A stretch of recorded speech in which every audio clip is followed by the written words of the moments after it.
everyone, my name is Anjali Verma and welcome to my YouTube channel. So in today's video, we are going to discuss about a very important topic, that is how to cover syllabus in short time.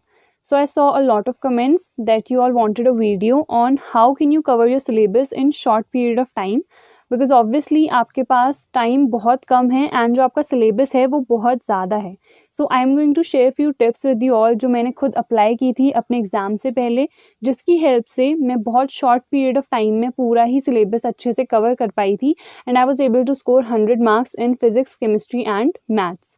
सो लोग, सबसे पहले तो stop overthinking. Whenever you are studying ना, उस time पे जो negative thoughts होती हैं या फिर बाहर की इधर उधर की चीज़ें होती हैं ना, उन्हें सोचना बिल्कुल ही छोड़ दो. जब भी आप पढ़ रहे हो उस टाइम पे आपको कम्प्लीटली फोकस्ड रहना है सो दैट आप अच्छे से पढ़ सको एंड जो आपकी प्रोडक्टिविटी हो वो बहुत ज़्यादा अच्छी हो.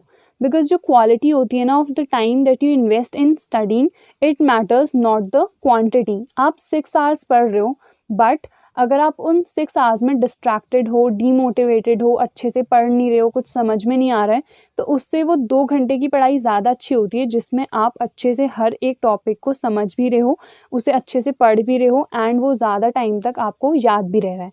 इसीलिए whenever you are studying, stop overthinking, stop thinking about the negative things.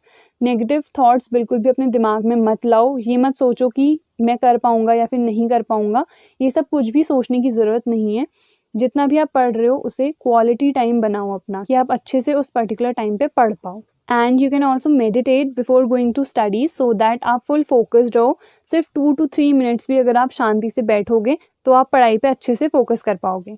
Then the most important thing, avoid distractions during studying.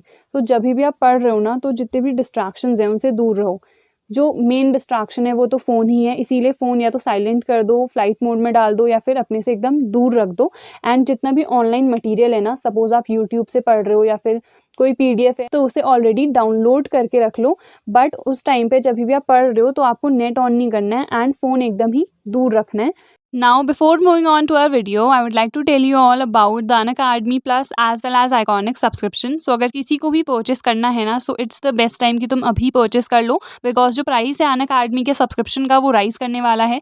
दोनों ही प्लस एंड आइकॉनिक सब्सक्रिप्शन का प्राइस बढ़ने वाला है. इसी के साथ ही अगर तुम अभी Unacademy का सब्सक्रिप्शन परचेस करते हो, so it's a very good time, because 12 month का सब्सक्रिप्शन परचेस करने पे तुम्हें 3 मंथ का एक्सटेंशन फ्री मिलेगा, but it is valid only for the first 500 subscribers.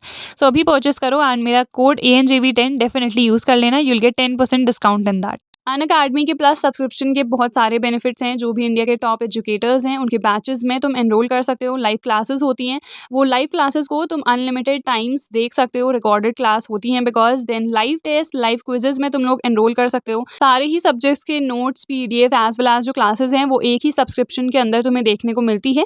As well as अगर हम आइकॉनिक सब्सक्रिप्शन की बात करें तो उसके अलग बेनिफिट्स हैं, बिकॉज उसमें you also get a personal mentor. तो उसका प्राइस जो है वो भी थोड़ा सा ज़्यादा होता है. वहाँ पे लाइव डाउट सेशंस भी होते हैं as well as parent control भी उसमें देखने को मिलता है. So if anyone is interested in purchasing the plus और आइकॉनिक सब्सक्रिप्शन ऑफ Unacademy, सो अभी ही कर लो बिकॉज देन प्राइस बढ़ जाएगा एंड कोड डेफिनेटली यूज कर लेना जो कि है ANJV10. इसी के साथ ही Unacademy तुम लोग के लिए लेके आया है इमर्ज मॉक टेस्ट सीरीज, जो कि तुम्हें तुम्हारे फाइनल एग्जाम्स में बहुत ज्यादा हेल्प करेगा. सो 26 से 29 मार्च के बीच में कंडक्ट कराया जाएगा 5 PM ऑनवर्ड्स. सो अभी एनरोल करो एंड मेरा कोड ANJV10 डेफिनेटली यूज कर लेना. And then the most important thing कि बी पॉजिटिव. जब भी आप पढ़ रहे हो ना, तो एक नेगेटिव एटीट्यूड मत लाओ कि यार मेरे से हो पाएगा या नहीं हो पाएगा, मेरी इतनी पर्टिकुलर परसेंटेज आएगी या फिर नहीं आएगी, जेई क्लियर होगा या पंतनगर में एडमिशन मिलेगा या नहीं मिलेगा. तो इस टाइप की जो थॉट्स है ना वो मत लाओ. Be positive. सोचो कि हाँ हो जाएगा. नहीं वाला तो लाना ही नहीं है कि होगा या नहीं होगा. बस ये सोचो कि हाँ होगा. एंड बाद में अगर नहीं भी होता है ना तो इट्स ओके. ज़रूरी नहीं है कि हर एक चीज़ जो हो आपके साथ वो अच्छी ही हो, बट एटलीस्ट बाद में आपको ये रिग्रेट तो नहीं रहेगा कि आपने उस टाइम पे अपना 100% नहीं दिया. अगर आप 100% अपना इनपुट दे रहे हो एंड आपको 100% आउटपुट नहीं मिल रहा है तो इट्स ओके, बट एटलीस्ट जो आपका इनपुट है वो तो आप दो ना full, because it's in your hand. जो आउटपुट है वो आपके हाथ में नहीं है. सिर्फ अपना इनपुट दो, 100% बेस्ट दो अपना, जितना भी आप कर सकते हो, and have a positive attitude. Then कई लोगों का ये क्वेश्चन होता है कि वेयर टू स्टार्ट फ्रॉम, जो आपका सिलेबस है वो इतना सारा है एंड हम कहाँ से स्टार्ट करें. So I would prefer start with the easy chapters. Now मैं ईजी चैप्टर्स क्यों कह रही हूँ, बिकॉज जब आप ईजी चैप्टर्स से स्टार्ट करोगे ना तो एक कॉन्फिडेंस बिल्डअप होगा. अगर आप पहले ही हार्ड वाले चैप्टर्स ले लोगे एंड आपको कुछ भी समझ में नहीं आएगा तो यू वुड बी लाइक कि यार ये तो बिल्कुल नहीं हो रहा है, तो ऑब्वियसली डीमोटिवेशन आपको होगी. So start with the easy chapters and एक 80-20 रूल होता है. सो आई होप कई लोग को पता होगा, जिनको नहीं पता है मैं बता देती हूँ. 80-20 रूल जो होता है ना, उसका मतलब होता है कि जो आपका 20% सिलेबस होता है ना वो आपका 80% पेपर कवर करता है. विच मीन्स ये जो 20% सिलेबस है ये है मैक्सिमम इम्पॉर्टेंट. सो इसी 20% सिलेबस से मैंने जितने भी इंपॉर्टेंट क्वेश्चंस आपको प्रोवाइड कर रखे हैं वो यहीं से कर रहे हैं. सो कहाँ से पता चलते हैं आपको इंपॉर्टेंट टॉपिक्स, मैंने आपको पहले भी बताया है कि जो प्रीवियस ये क्वेश्चन पेपर्स हैं उनसे पता चलते हैं. लाइक जो मैंने फिजिक्स, केमिस्ट्री एंड मैथ्स के लिए जितने भी इंपॉर्टेंट क्वेश्चंस प्रोवाइड किए हैं ना, तो वो मैंने खुद से प्रोवाइड नहीं कर रखे हैं, मैंने प्रीवियस ये क्वेश्चन पेपर्स चेक कर रखे हैं एंड देन मैंने आपको क्वेश्चंस प्रोवाइड किए हैं. So if you are a PCM student तो आप चेक कर सकते हो, मैंने सारे इंपॉर्टेंट क्वेश्चंस प्रोवाइड कर रखे हैं. एंड अगर आप किसी और स्ट्रीम के भी हो ना तो आप PYQs यानी कि previous year question papers check कर सकते हो, so that you get to know कि कौन सा ये 20% सिलेबस है. सो ट्राई एंड फोकस कि आप जो 20% सिलेबस है उसे पहले कवर करो एंड रेस्ट जो आपका 80% सिलेबस है उसे बाद में. आपकी प्रायोरिटी 20% सिलेबस ही होना चाहिए. भले ही जो 80% सिलेबस है उसे भी आपको डेफिनेटली पढ़ना है, बट मेन फोकस आपका सबसे पहले किस में रहना चाहिए, 20% सिलेबस में. Then the next step is that study with notes. Now जो नोट्स होते हैं ना वो बहुत ज़्यादा इंपॉर्टेंट होते हैं. अगर आप किसी भी चीज़ को कम टाइम में ख़त्म करना चाहते हो तो ये बहुत ज़्यादा ज़रूरी है कि आपके पास प्रॉपर नोट्स हो, बिकॉज उसमें डीपली एक्सप्लेनेशन नहीं होता है, ऊपर ऊपर से होता है एंड फिर आपको याद आ जाता है कि हाँ इस पर्टिकुलर टॉपिक में ये सारी चीज़ें थी. तो अगर आपके पास नोट्स हैं तो वेल एंड गुड, बट अगर आपके पास नहीं है तो I have already provided my notes, you can go and download them and study from them as well. Then उसके बाद study in study table than bed. So कभी भी आपको बेड पे नहीं पढ़ना है, बिकॉज जब हम बेड पे पढ़ते हैं ना तो हमें नींद आ जाती है, लेजीनेस फील होती है, इसीलिए प्रॉपर स्टडी टेबल पे पढ़ो. अगर आपके पास नहीं है तो जो बेड टेबल्स आते हैं आप उन्हें ले सकते हो, उनमें पढ़ो, बट बेड पे नहीं पढ़ना है. एंड कई लोग के घर में बहुत डिस्ट्रैक्शंस होती हैं, लाइक उनके सिबलिंग्स भी होते हैं एंड देन कई सारा शोर भी आ रहा होता है दिन में, तो दिन में पढ़ाई का मन नहीं करता है. कई लोग का घर भी छोटा होता है तो इतना ज़्यादा एडजस्टमेंट नहीं हो पाता है. So try to study during night और मॉर्निंग. एक तो आपको बनना ही है, या तो नाइट पर्सन या फिर मॉर्निंग पर्सन, बिकॉज जो मैक्सिमम इफेक्टिव स्टडी होती है ना वो या तो रात को होती है या फिर मॉर्निंग पे. I am a night person तो मेरे लिए नाइट बेस्ट है, बट जो लोग मॉर्निंग पर्सन है वो जल्दी सुबह उठ के पढ़ सकते हैं, 3, 4, 5 it totally depends upon you, but morning पे पढ़ सकते हो या फिर रात को.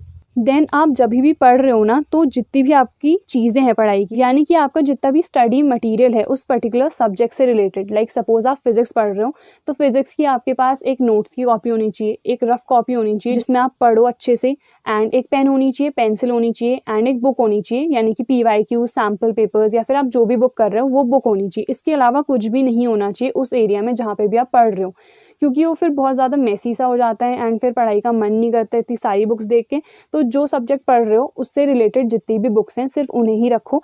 एंड बाकी अगर आप फिजिक्स पढ़ रहे हो तो ऐसा नहीं है कि मैथ्स भी वहीं रख देनी है, केमिस्ट्री भी, उन्हें थोड़ा सा अलग रखो एंड जो भी पर्टिकुलर सब्जेक्ट आप पढ़ रहे हो उस टाइम पे सिर्फ और सिर्फ उसी पे फोकस करो. Then whenever you are studying make sure you remember the keywords, because keywords are very important to make you remember the answer and to present it in a very good way in front of the examiner as well. Because अगर आपको keywords याद है ना तो वो examiner वो keywords ही check करता है कि हाँ ये पर्टिकुलर कीवर्ड इस बच्चे ने लिख रखा है, विच मीन्स इसे आंसर पता है एंड इसने अच्छे से पढ़ रखा है. तो कीवर्ड्स आप अच्छे से याद रखो. एंड कई लोगों ने कमेंट किया था कि दी अभी सिर्फ 20-30% सिलेबस ही हो रखा है एंड हमें बहुत ज़्यादा डर लग रहा है, हम कैसे सिलेबस जल्दी कवर करें. तो 1 शॉट वीडियोस देखो. 1 शॉट वीडियोस में क्या होता है, 1 से 2 आवर में आपका पूरा चैप्टर कंप्लीट हो जाता है. तो 1 शॉट वीडियोस बेस्ट हैं अगर आपको बहुत कम टाइम में कोर्स अपना कवर करना है तो. एंड 1 शॉट वीडियोस आप जब देख रहे हो तो आप खुद लिख भी सकते हो जो भी पॉइंट्स आपको बताए जा रहे हैं, या फिर 1 शॉट वीडियोस में समझने के बाद जो मैंने नोट्स प्रोवाइड कर रखे हैं आप उनसे भी पढ़ सकते हो. It's totally your choice. Then the most important thing that don't use your phone during short breaks. Short breaks का क्या मतलब है, मैंने आपको पहले भी कहा है कि आपको लगातार 2 to 3 आवर्स पढ़ने की ज़रूरत नहीं है. आप 30 मिनट्स भी पढ़ सकते हो, देन आप 5 to 10 मिनट्स का ब्रेक ले सकते हो, बट उन ब्रेक्स में आपको फ़ोन यूज़ नहीं करना है, बिकॉज उसका फिर फ़ायदा ही क्या, अगर आप पढ़ाई के बीच में फ़ोन यूज़ कर दे रहे हो। जब आप ब्रेक ले रहे हो तो थोड़ा सा रिलैक्स करो, आप कोई रिलैक्सिंग म्यूज़िक सुन सकते हो, पानी पी सकते हो, कुछ खा सकते हो, बट फ़ोन आपको यूज़ नहीं करना है बिकॉज़ उससे बहुत ज़्यादा डिस्ट्रैक्शन हो जाती है। So I think I covered all the points जिसकी हेल्प से आप अपना जो सिलेबस है वो कम टाइम में कवर कर सकते हो। आई होप ये वीडियो आपके लिए यूजफुल रही हो। Don't forget to like this video, share it with your friends and अगर आप चैनल पे नए हैं तो subscribe to my channel and thanks for watching.